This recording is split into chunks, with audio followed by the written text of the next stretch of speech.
ప్రత్యేకంగా మీడియా వాళ్ళకి అందరికీ కూడా ధన్యవాదాలు. ఎందుకంటే ఒకవేళ మొన్న శుక్రవారం 15 నిమిషాల ముందు కండిషనల్ బెయిల్ రాకపోయి ఉంటే ఇవాళ ఇక్కడికి వచ్చి ఓటు హక్కు వినియోగించుకునేవాడిని కాదు.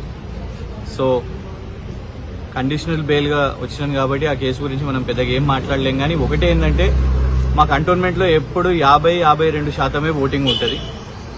ఈసారైనా దయచేసి కంటోన్మెంట్ వాళ్ళందరూ కూడా బయటికి వచ్చి ఓటేయాల్సిన అవసరం ఉన్నది. నా అమూల్యమైన ఓటు హక్కును వినియోగించుకున్నాను. ఎందుకంటే జైల్లో ఉన్నప్పుడు 10 రోజులు ప్రచారం లేకుండా చేశారు. కేసీఆర్ గారు రోడ్ షోలో ఉన్నప్పుడు మరి ఒక దొంగ కేసు వేసి జైలుకు పంపించడం జరిగింది. 10 రోజులు ప్రచారం లేదు. కానీ కనీసము మా పార్టీ కోసం ఓటేయాలి అనే ఒక బాధ్యత, ఒక కోరిక ఉండే ఆనరబుల్ జడ్జి గారి ద్వారా ఈ అవకాశం వచ్చింది.